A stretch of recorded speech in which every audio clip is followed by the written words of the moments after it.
Povo meu, que mal te fiz eu, em que te contristei? Responde-me. Eu te abri o mar e tu me abriste o lado. Eu te dei. Saudação, amigos e amigas, caríssimos e caríssimas. Hoje é uma sexta-feira diferente. Não é qualquer sexta-feira hoje. Geralmente as pessoas costumam juntar hoje a família para comer bacalhau, aqui no Brasil, sobretudo, canjica. É uma sexta-feira onde nós devemos mergulhar e contemplar os crucificados da nossa realidade. Eu sou Daniel Nonato e não estou aqui para dizer para você que comprou bacalhau, você que vai fazer almoço em família, está pecando. Pelo contrário, faça também.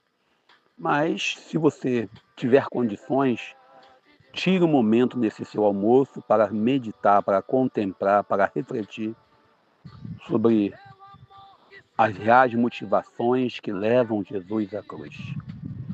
Às vezes nós ficamos preocupados em querer transformar Deus em um ser distante. Quando falamos de religião, quando falamos de Jesus, queremos apenas o espiritual. Inclusive alguns políticos, alguns padres, alguns pastores falam: nós devemos cuidar apenas do espírito.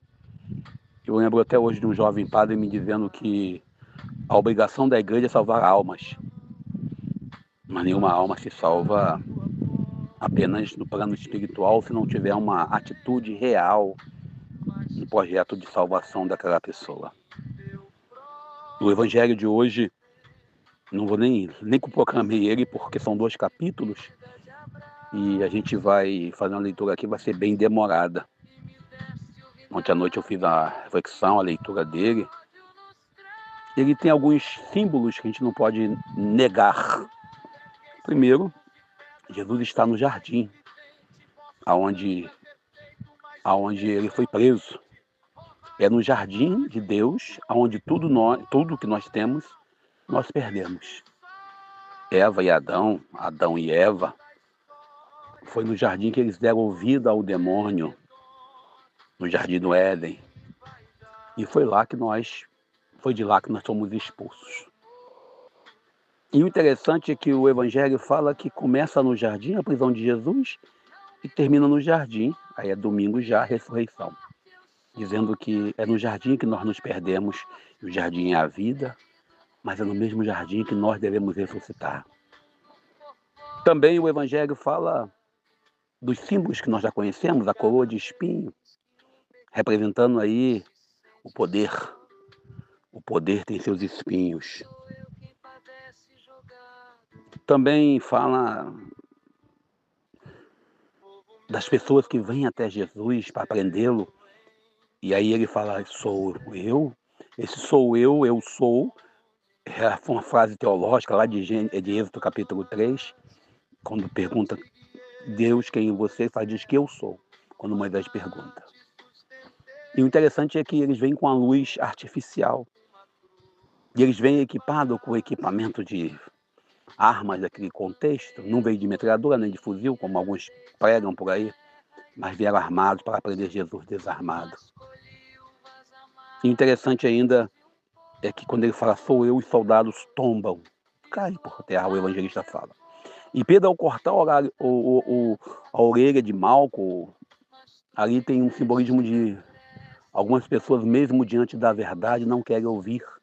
E Pedro, mesmo diante da verdade que Jesus ensinou, da não violência, ele ainda ousa, com a violência, deixar o outro surdo.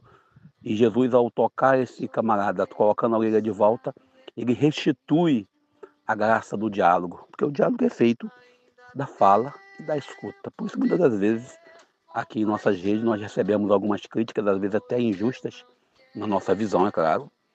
A gente apanha aqui, algumas pessoas xingam a nossa mãe até, mas a gente não publica esses comentários. E sem contar também que você vê nesse evangelho, são muitos símbolos.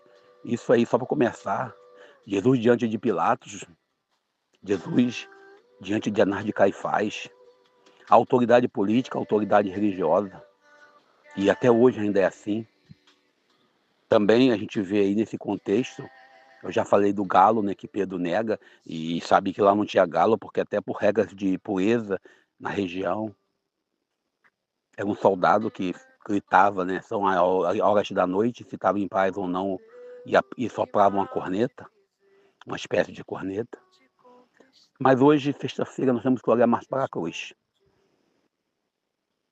Eu sei que nós estamos diante das cruzes do dia a dia, das cruzes do desemprego, das cruzes do clericalismo, das cruzes do laicismo, por que não também? Às vezes nós, a sociedade fala tanto ser laico, e esquece que os valores da laicidade envolvem o respeito à religião do outro. Também a gente pode entrar na cruz da doença, da falta da saúde. Minha cidade já peguei agora mesmo uma CPMI, uma CPI, né, falando da prefeita que contratou serviços de uma empresa por valores absurdos. E as cruzes diversas que nós, às vezes, temos, famílias com problema de vício, de drogas, de dependência química. A cruz da falta do diálogo, da falta do respeito, do racismo, do preconceito, da misoginia. Resumindo, tantas cruzes que nós podemos olhar. Mas a cruz de Jesus aqui nós temos 3 pessoas crucificadas. O autor da vida, o próprio Cristo crucificado. O Cristo que desceu até nós.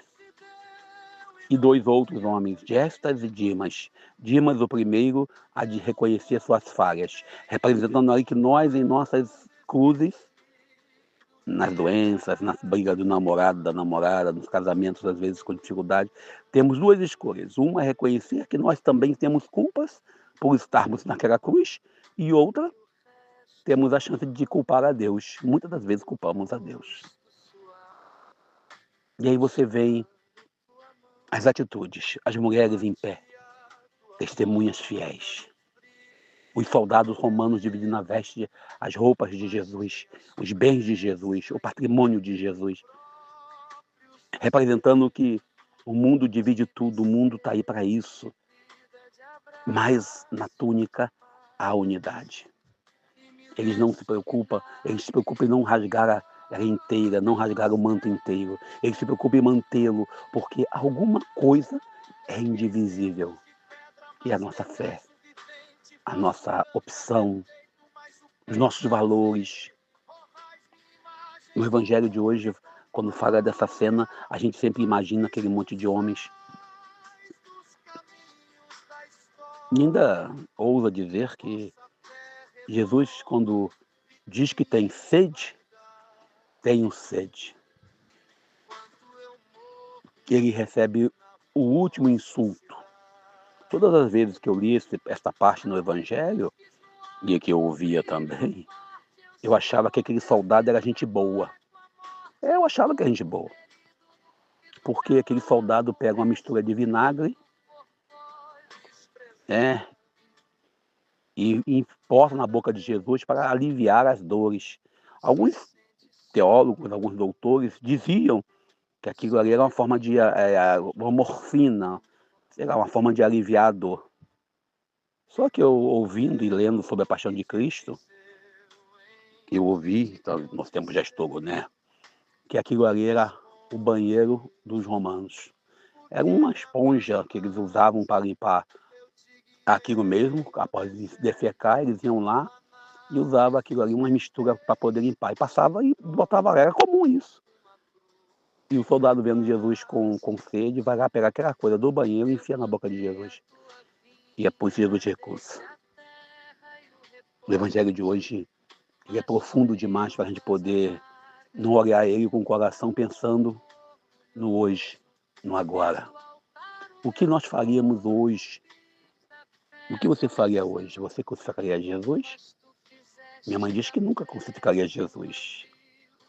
Outros dizem que jamais. Mas se olhar bem, nós estamos, muitas das vezes, crucificando Jesus e dando água de banheiro para ele. Deus nos abençoe e nos ajude antes que o tempo acabe. Boa sexta-feira da paixão para vocês.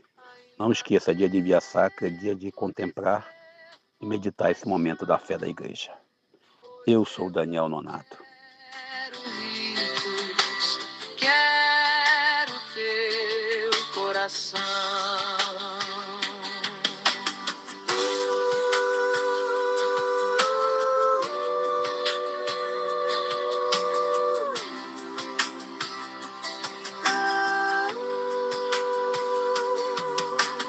Eu não quero ricos,